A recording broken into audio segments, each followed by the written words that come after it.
Well, it's an interesting point that Europe lost the train when it comes to Turkey by changing the conditions. I don't hear that very often. And I have to admit, I didn't think about that in that way, but it certainly did miss the train because Turkey has to offer a lot to Europe, to the world. It's obvious that Turkey is not going to get to Europe anytime soon. I think that everybody realizes that there is more about Turkey and European Union and Europe in general than it is just fulfilling the conditions that European Union sets. Turkey knows that. Turkey is a country who can offer, so to say, the same to Balkan countries as European Union can do. Investments that they make in Balkans and interest that they show when it comes to Balkans is much bigger and shows more opportunities to those Balkan countries than European Union itself does.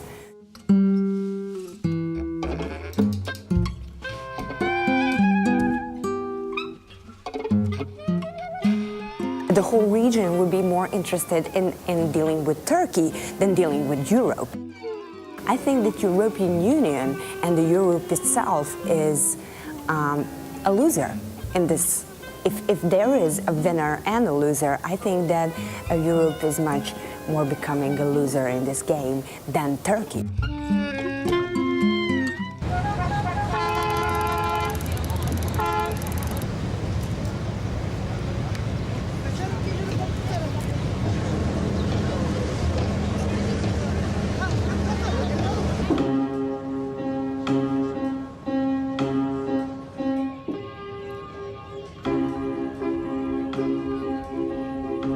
Ces mosquées qui hurlent, ça bouge, ça grouille, c'est vallonné, il y a l'eau à côté, il y a tout, il y a cette espèce d'abondance d'éléments différents.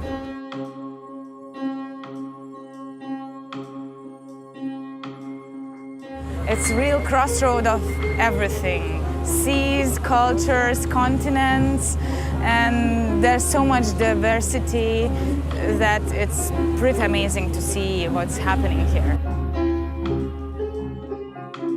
Ce qui est intéressant de retrouver à Istanbul, c'est que c'est une ville qui se situe entre deux mondes. D'une part par un aspect géographique, parce qu'elle se situe exactement entre l'Europe et l'Asie, et d'un autre côté, c'est un endroit où se rejoignent deux religions, à la fois la religion christianiste et d'autre part la religion musulmane. I can recognize Istanbul also as the heart of the Turkey. It reflects all the colors of the Turkey. It's like a flower. All of the flowers are gathered in Istanbul. So I fell in love in Istanbul. Je suis actuellement étudiant en Erasmus à Bahçeşehir, à Istanbul. Ce que je voulais quelque chose hors du commun, vraiment. On peut penser qu'avec 17 millions d'habitants, ça doit être une ville qui peut paraître insupportable. Mais finalement, on s'y habitue très vite. Ça me permet de plus prendre du recul sur l'opinion, la culture ou le comportement des autres. Et finalement, ce que ça m'a apporté, c'est encore une plus grande ouverture d'esprit. Et quand par exemple on se rend dans le vieil Istanbul, on ressent comme une sorte de sérénité finalement, et où on est bien, où on se sent chez soi.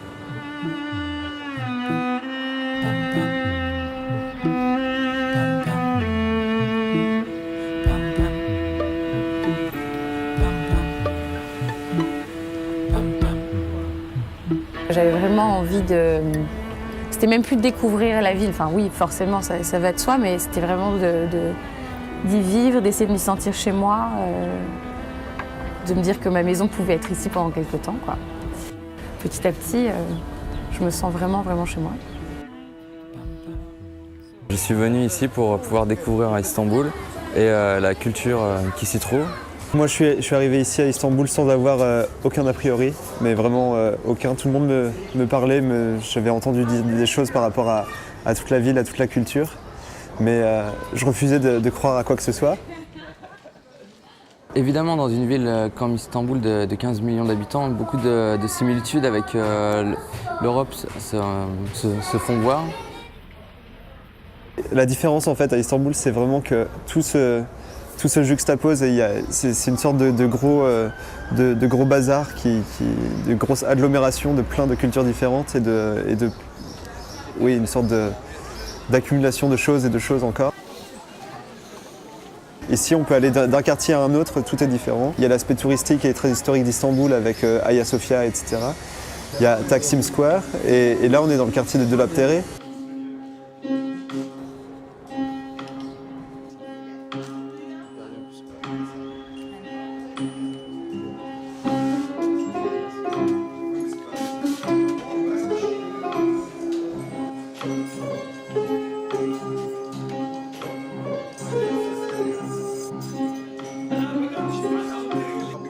Şimdi benim her şeyden önce baba mesleğim bu.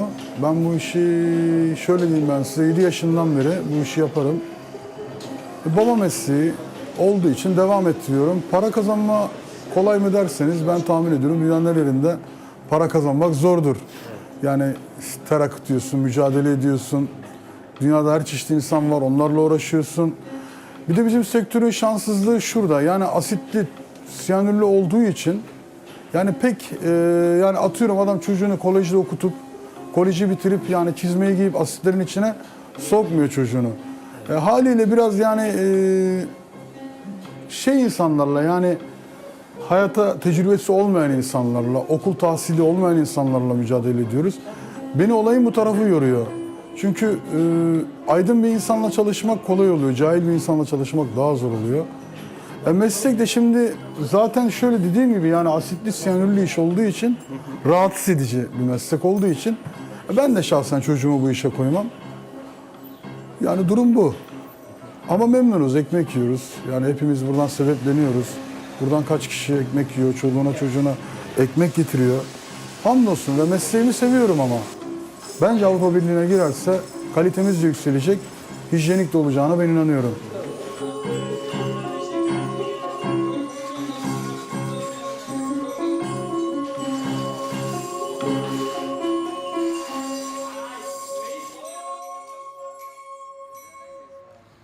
Il y a toute une politique d'aménagement qui est enclenchée par la municipalité du Grand Istanbul et ils veulent transformer le quartier totalement et faire disparaître ce qu'on voit ici.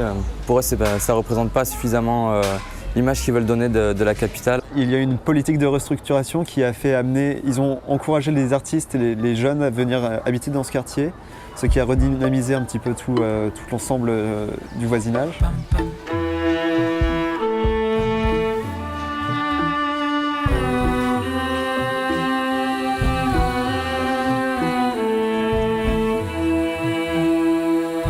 Et à l'échelle aussi de la ville, il y a les deux continents et qui me plaît énormément, moi, pour dire que c'est très symbolique, mais c'est comme s'il y avait deux cultures, même s'il y en a beaucoup plus finalement.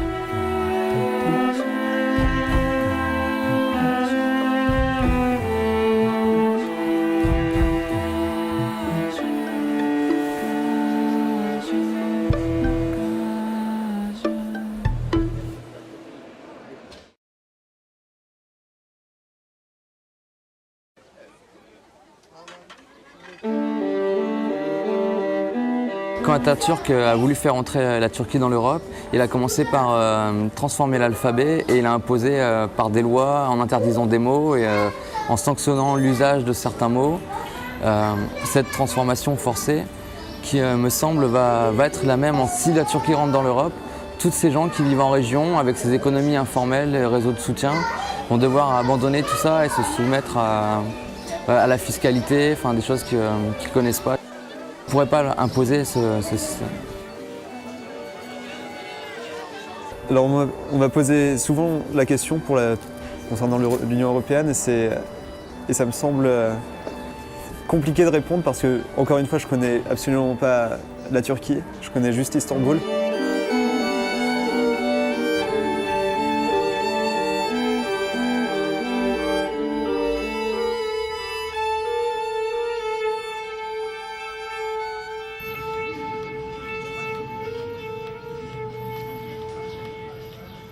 I can understand that there are some misjudgments about Turkey, and it's very normal. Some TV channels are showing just the bad news on Turkey, just reflecting Turkey as a Muslim country like Pakistan, like Iran. Like fear of Turkey is the big problem of our tourism and our international relations. They think no one drinks here, no one goes out, or like stuff like that. But when they come here, they love the experience in Turkey. It's both traditional and both modern at the same time. It's nice. Plus je suis ici, plus en fait je pense que non, la Turquie ne devrait pas rentrer dans l'Union européenne, mais pour diverses raisons.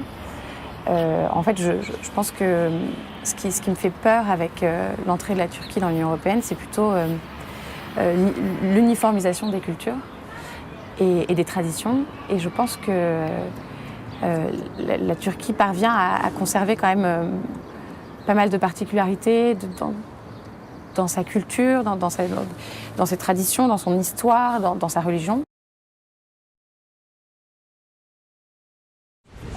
It is clear that Turkey has an ambition to be a member of the European Union. And they got social profit, they got political profit from these negotiations. On the other hand, it is clear that there is a disappointment from the Turkish society. They are hearing everything about what has been told in Brussels, what has been told in Strasbourg, or what has been told in Paris, Berlin. It is creating its own opposition in Turkey. Far right of Turkey, European Union is now, it's a bad news, but according to me, it's creating its own opposition. People start to think that European Union is not necessary for Turkey because of the big rules, because of the big changes for Turkish culture. Nearly half of the population don't want to be in the part of European Union. I think we are never gonna be able to join European Union, but I think it's okay and it's great that we try because it means we are trying to reach some standards. That means the more we try, the more we are gonna be better at stuff like human rights. We're gonna be a more democratic country if we try. Si on enlève tout ce qui n'est pas pareil qu'en Europe, la Turquie n'a plus vraiment ou Istanbul en tout cas n'a plus son charme, perdrait son charme et son caractère. Donc pour le moment, je préfère la Turquie en dehors de l'Union européenne, même si ça peut être un peu grave de dire ça, mais pour moi c'est beaucoup trop beau pour rentrer dans l'Union européenne.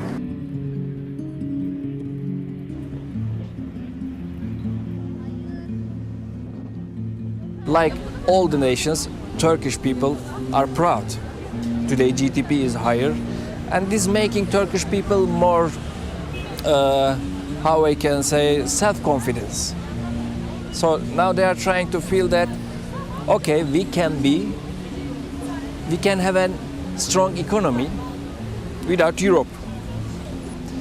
We can have a democratic government with the help of Europe, but without being member of Europe.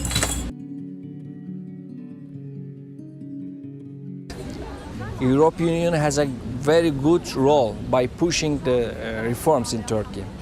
Turkey's importance is getting bigger and bigger because no matter, we are not the best example for democracy, but we are better, we are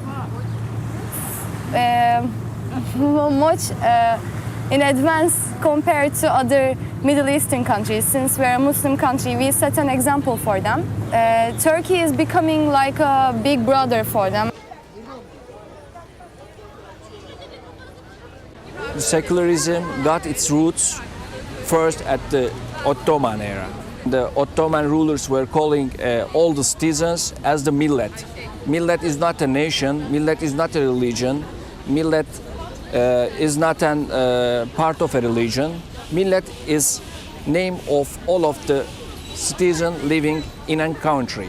This was one of the most important point today structuring Turkish society. j'aimerais pas en fait que l'Europe ait maintenant une partie du Moyen-Orient s'uniformise pour devenir un amas d'individus qui circulent sans franche identité, quoi. Et donc du coup, je trouve que la Turquie là en ce moment a une position quand même ultra privilégiée avec ce qui se passe au Moyen-Orient. Ça reste de l'ordre du discours, mais elle se veut quand même le grand frère du Moyen-Orient et le porte-parole un peu par rapport à l'Union européenne. Et l'Union européenne fait appel à la Turquie justement pour gérer un peu ce qui se passe au Moyen-Orient.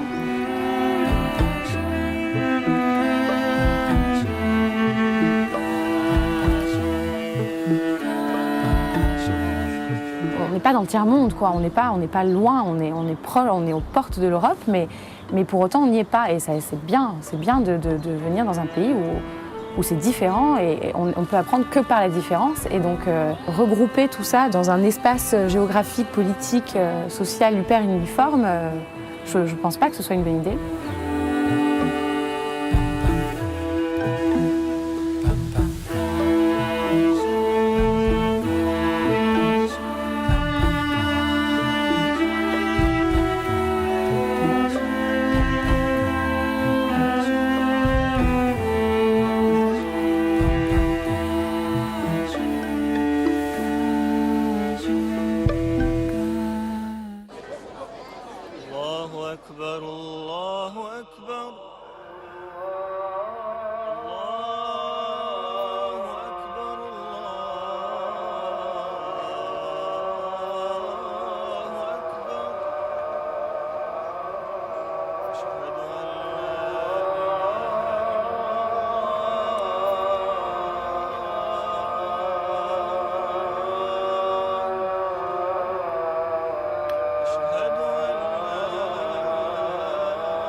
La Turquie, c'est un pays qui est très européen en soi. Ça reste un pays laïque, même si on a tendance à croire que non. C'est un pays laïque. Il y a une constitution laïque. Et donc du coup, je trouve que ça laisse beaucoup de liberté à la pratique de chacun de l'islam. Et donc on va rencontrer autant de spiritualité qu'il y a d'habitants en Turquie, quoi. Du coup, ça m'a renoué avec en fait, comment on pouvait personnaliser son rapport à la religion. Comment, en fait, la religion, c'était pas un bloc, espèce de grand monstre fanatique, quoi, mais que c'était plutôt une approche personnelle et que chaque personne, en fait, avait sa propre spiritualité, sa propre religion. J'arrivais avec plein d'a priori. Pour moi, la Turquie était un pays ultra musulman, autoritaire. J'avais aucune idée du système politique qui pouvait être en place. Et j'étais persuadée qu'il allait falloir qu'on se voile ou qu'on se retrouve dans des situations qui ne me plairaient pas, quoi. During the Ottoman era, the Muslim identity of the country was the first priority of this government. But today, still it is important, but it is not the first priority of the government. Je m'en suis énormément voulu, en fait, d'être si bornée et de ne pas avoir réfléchi à ce que pouvait être le pays réellement. C'est un lieu, donc, un croisement, un carrefour de civilisation, comme on dit dans les bouquins. Mais c'est vrai, c'est-à-dire que les gens sont très ouverts à l'échange et à la différence. En arrivant ici, je me rends compte que finalement c'est exactement comme en France. C'est-à-dire que c'est une société laïque, mais les gens ont une certaine confession majoritaire et donc la vie s'aménage en fonction de cette confession. Et au lieu d'entendre les cloches sonner, on entend le chant du muezzin.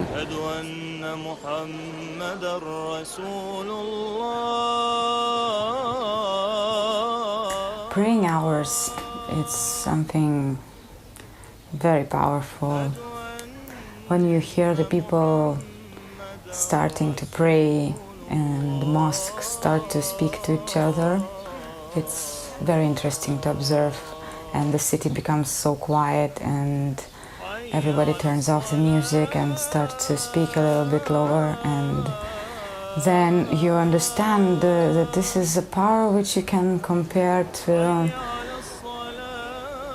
the test of the military alarm. Sometimes when the city is attacked with bombs, then they put on all those microphones telling you where you have to go to hide. But this is something constructive, like constructive power which you feel, and it's not about go and hide, it's about praying and being with you and with their God, and this is something very strong which you can observe, and that makes a big impression for me. And even I am not a Muslim person, even I want to freeze and just to listen.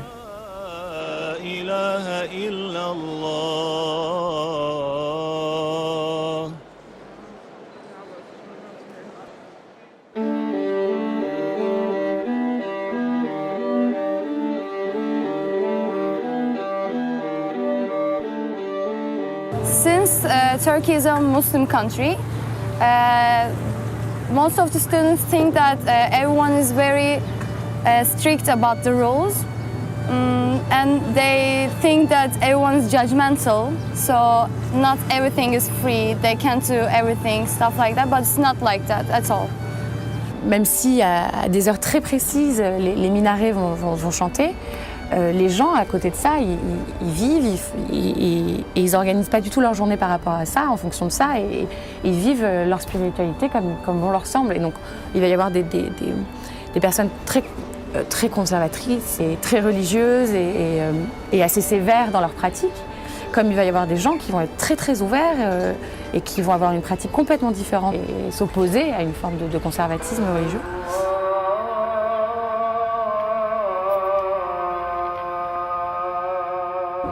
S'arrêter et juste écouter, en plus ça résonne, on s'entend presque plus dès que tu es en bas d'un minaret. Il faut hurler pour s'entendre, et donc du coup, ouais, ça crée une espèce de transe presque en fait. Tu te retrouves, ça donne presque envie d'être religieux, quoi. Tu te dis, nos cloches à côté de ça, elles sont nulles.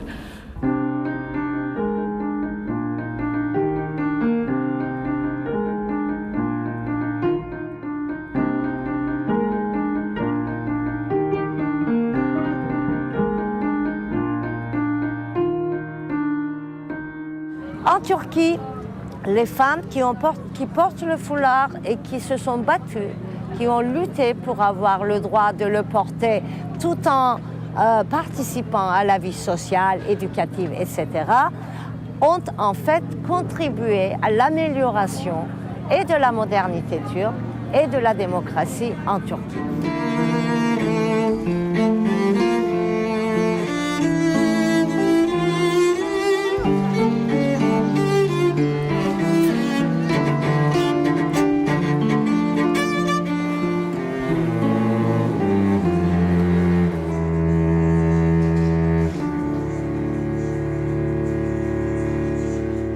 C'est une très belle religion. Je continue à penser qu'il y a une très mauvaise interprétation de la religion dans ses penchants conservateurs. Mais c'est une spiritualité qui est très humaniste, qui est très tournée vers l'autre. Et donc du coup, j'essaye de me focaliser sur ça quand je pense à l'islam, plutôt qu'à tous les a priori qu'on peut en avoir, tous ces pans, enfin tout ce côté fanatique qui n'en fait qu'une perversion de l'islam originel, quoi. Quand vous êtes dans un pays à très grande majorité musulmane, vous vivez l'islam un petit peu au quotidien, et là vous constatez que cet islam, trop stéréotypé en Europe, parce que vu à travers le prisme notamment des plus intégristes, des plus fondamentalistes, etc., n'est pas du tout l'islam, ou en tous les cas est assez différent de l'islam que nous vivons ici en Turquie. you really feel like you walk on the edge between two big contrasts, between very religious and traditional environment and also very modern and how to say, young and non-stereotypical environment. And then you also see that culture is bursting here, and they all very perfectly live together in one atmosphere, very tolerant atmosphere actually, because otherwise it would be impossible. Le pouvoir politique continue à ne pas accorder autant d'importance qu'il devrait le faire à ces questions de femmes et à l'amélioration des conditions des femmes. Mais par la pression de mouvements activistes dans le domaine de la participation politique des femmes, chaque parti fait un peu plus d'efforts par rapport à avant.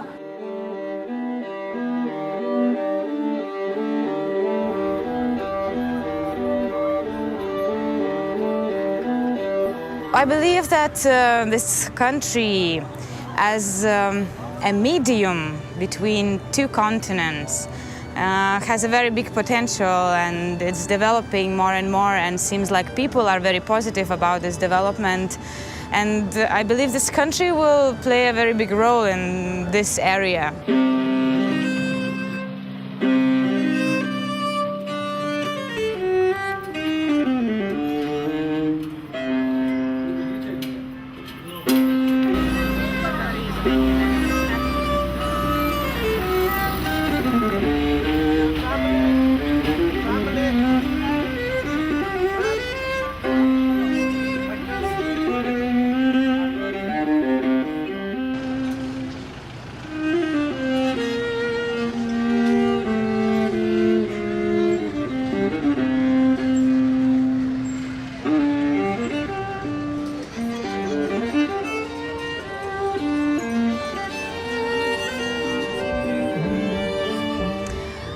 I feel that everyone could find their home in this city.